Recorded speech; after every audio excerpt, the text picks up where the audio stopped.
오늘은 성도들이 추구해야 할 신앙의 모습이란 제목으로 말씀을 전하도록 하겠습니다.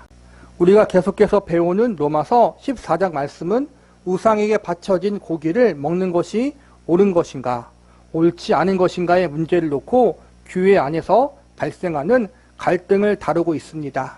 그런데 정작 로마서 14장의 말씀을 자세히 들여다보면 단순히 우상에게 바쳐진 고기를 먹는 문제가 옳은 것인가, 그렇지 않은가에 대한 문제를 다루는 것이 아니라 믿는 성도들 안에서 서로 다른 생각과 의견이 발생하여 갈등이 일어날 때 이 갈등의 문제를 어떻게 대처하고 해결해야 하는지에 대한 가르침을 주된 내용으로 담고 있습니다. 어떠한 주장이 성경적으로 옳은 것인가라는 관점에서 접근하면 옳다고 판단된 사람이 틀리다고 여겨지는 사람을 비난하고 정죄할 수밖에 없습니다. 이렇게 서로의 의견이 옳다고 여기며 상대방을 정죄하다 보면 상처받고 서로의 관계가 깨어질 수 있는 위험성이 있습니다. 그래서 사도 바울은 이 문제에 대해서 서로를 비판하지 말라고 가르치고 있습니다.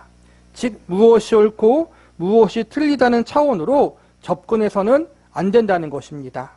종종 우리가 살아가는 사회 속에도 육신의 가족들이 어떠한 문제로 인해서 서로 갈등을 겪을 수 있고 다툼과 싸움을 할 때가 있습니다. 그리고 그 갈등과 불화가 너무 크다 보면 서로 평생 얼굴을 보지 않기로 하고 의절하는 최악의 상황까지 가는 경우들이 있습니다. 그러나 대부분의 가족들은 이러한 최악의 상황까지 가기보다는 서로가 사랑하기 때문에 갈등의 원인이 되는 문제를 덮고 넘어가는 경우들이 대부분입니다. 그러므로 참된 가족은 갈등과 다툼이 없는 가족이 아니라 갈등과 다툼이 있음에도 불구하고 가족이기 때문에 이해하고 품어주기 위해 노력하는 가족이라고 할 수 있습니다. 세상을 살아가는 육신의 가족도 이러한데 영적인 가족으로 부름받은 우리 교회와 성도는 어떠해야겠습니까? 육신의 가족도 그렇고 영적인 가족인 교회와 성도들 역시 서로의 주장이 다르다고 해서 서로의 생각과 의견이 다르다고 해서 서로를 원수처럼 여길 수는 없습니다. 교회와 성도는 비록 서로의 의견과 생각이 다를 수 있지만 모두 예수님 안에서 함께 부름받은 하나님의 자녀요 백성이라는 사실을 항상 기억하고 있어야 합니다.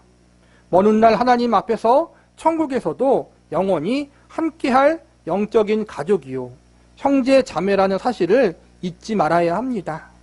우리는 본문 말씀을 통해서 우리의 신앙의 자리에서 인생의 자리에서 서로 의견과 생각이 다른 성도들을 대하고 만날 때 어떠한 태도를 가져야 옳은 것인가에 대해서 성경의 가르침은 무엇인지 알아보는 시간을 가져보도록 하겠습니다. 첫 번째로 우리는 성도들 앞에 부딪힐 것이나 거칠 것을 두지 말아야 합니다.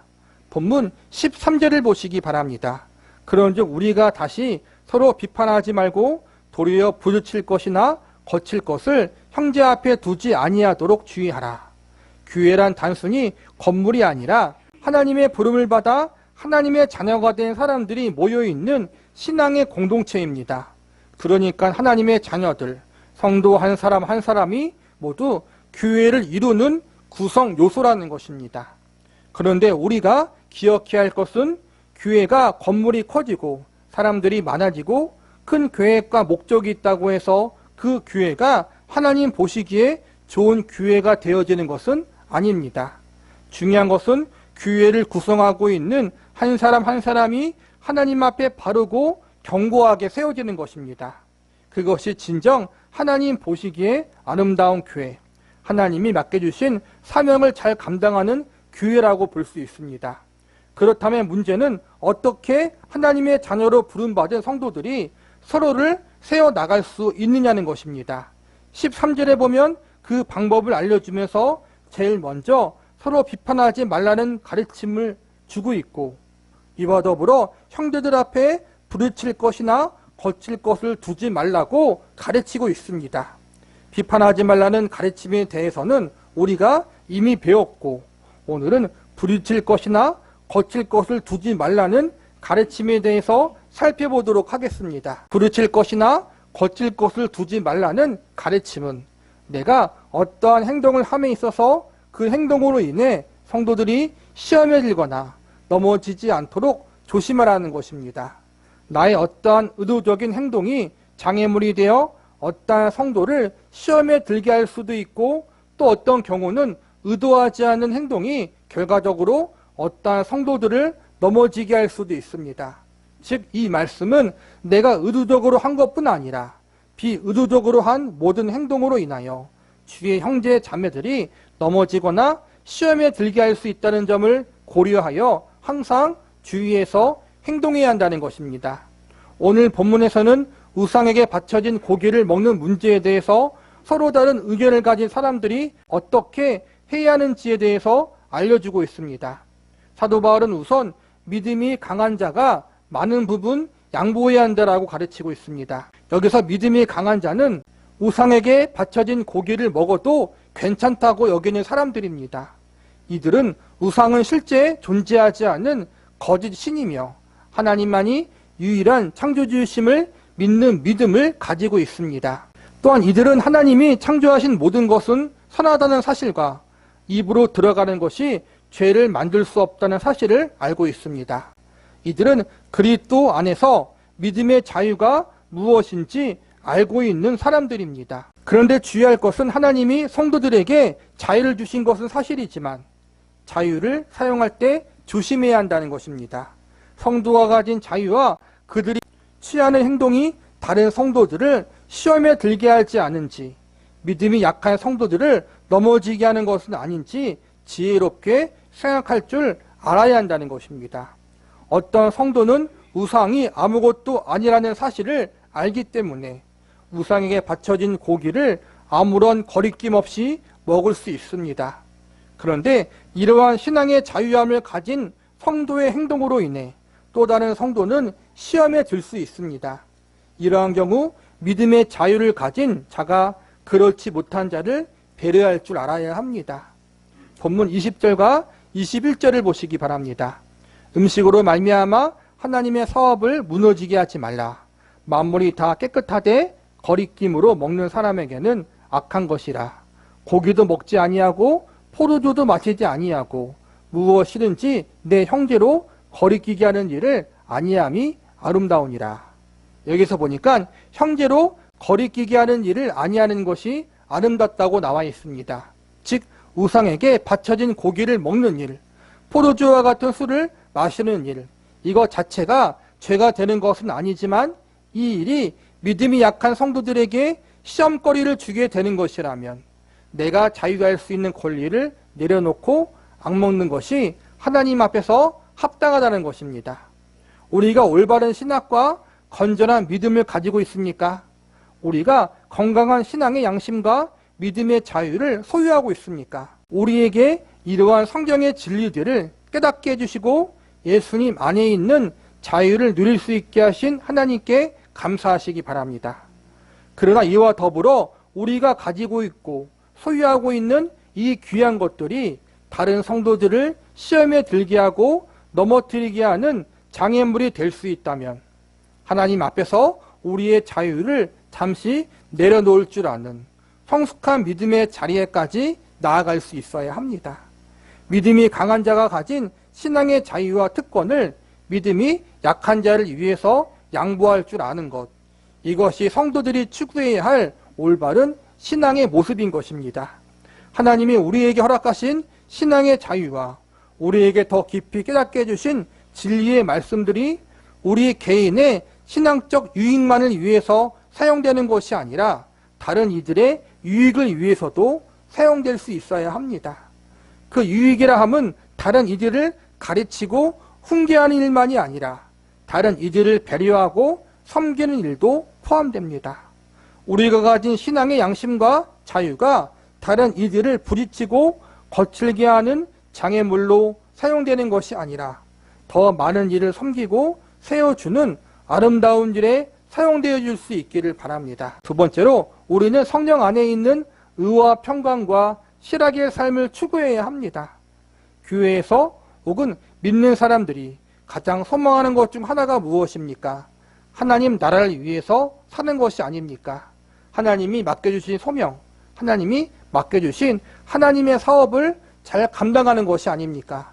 어떤 분들은 하나님의 나라를 위한 일이 열심히 복음을 전하는 일이라고 말씀하는 분들이 있습니다.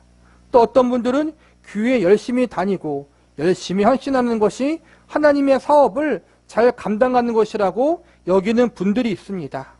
또 어떤 분들은 열정을 가지고 생명을 다해 신앙생활을 하는 것이 하나님이 맡겨주신 소명을 감당하는 것이라고 여기기도 합니다.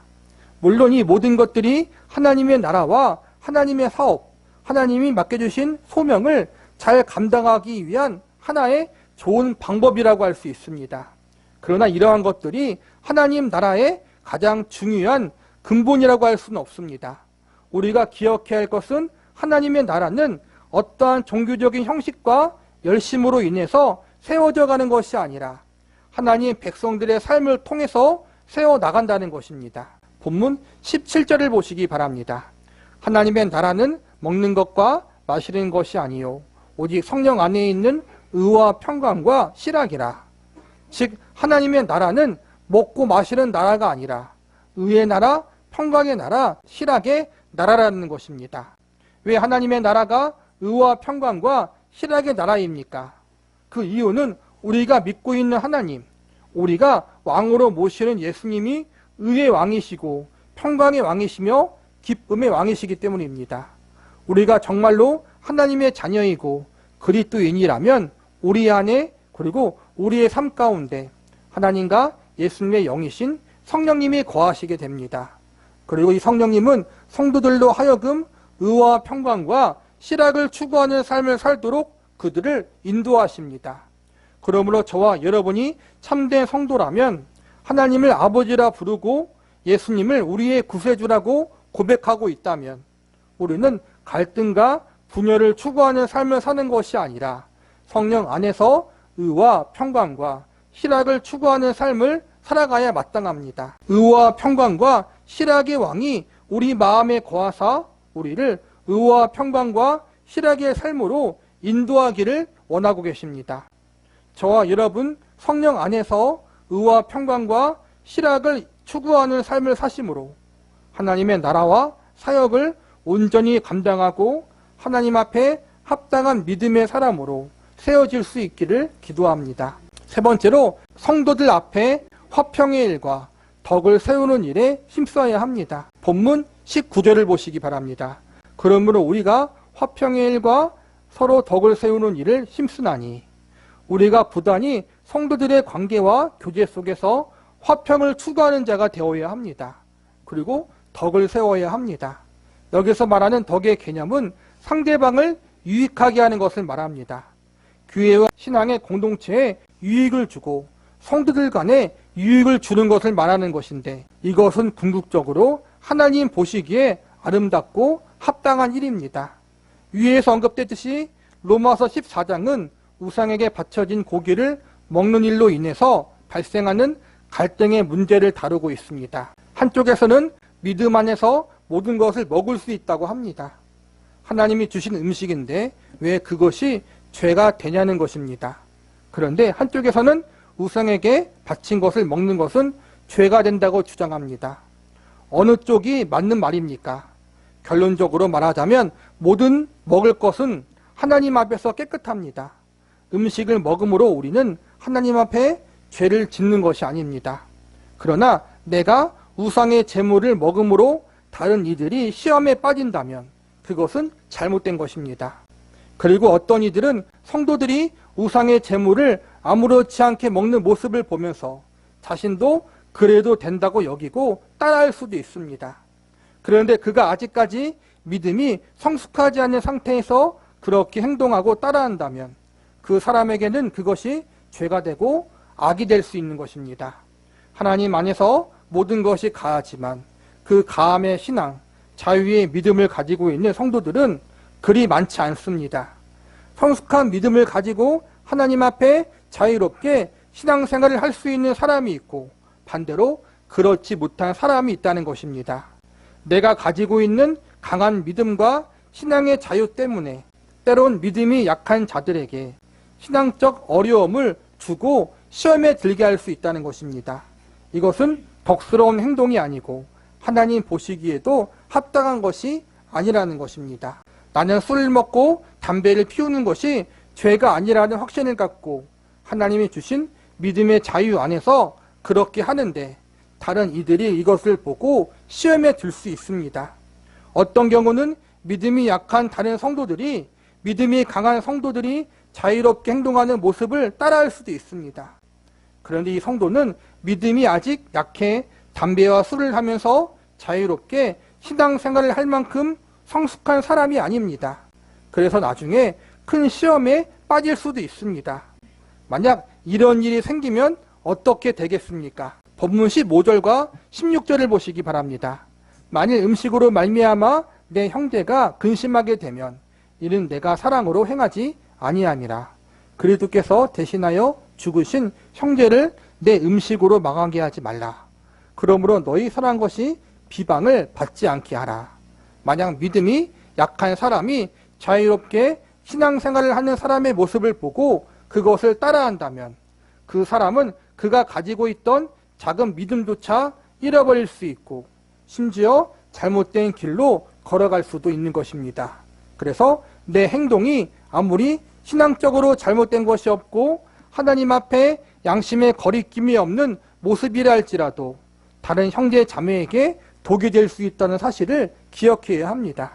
그래서 15절에 보면 망하게 하지 말라고 가르치고 있고 16절에서는 우리의 선한 것이 비방을 받지 않게 하라고 말씀하고 있습니다. 신앙의 자유는 선한 것이지만 이 신앙의 자유 때문에 다른 성도들을 넘어뜨리고 시험에 들게 할 수 있다는 사실을 기억해야 합니다. 나의 신앙의 자유를 마음껏 누리는 일도 중요하지만 이보다 더 중요한 것은 예수님이 그분의 생명과 피값으로 산 성도를 사랑으로 세우는 것입니다. 이번엔 본문 22절을 보시기 바랍니다. 내게 있는 믿음을 하나님 앞에서 스스로 가지고 있으라. 자기가 옳다는 바로 자기를 정죄하지 아니하는 자는 복이 있도다. 우리가 가지고 있는 믿음이 다른 이들을 정죄하는데 사용되는 것은 옳지 못하다는 것입니다. 이 말을 바꿔 말하자면 우리가 가진 믿음과 신앙의 자유가 다른 이들을 넘어뜨리는 거친 장애물이 되어서는 안 된다는 것입니다. 저와 여러분이 가진 믿음은 어떠한 믿음입니까? 다른 이들을 시험에 들게 하는 믿음입니까? 아니면 다른 이들을 화평케 하고 덕을 세워나가는 믿음입니까? 저와 여러분이 가진 믿음이 정죄와 비판의 수단이 되고 다른 이들을 넘어뜨리는 믿음이 아니라 다른 이들을 이롭게 만드는 믿음, 하나님 앞에서 다른 이들을 세워나가는 화평과 축복의 도구로 쓰임받는 믿음이 될 수 있기를 기도합니다.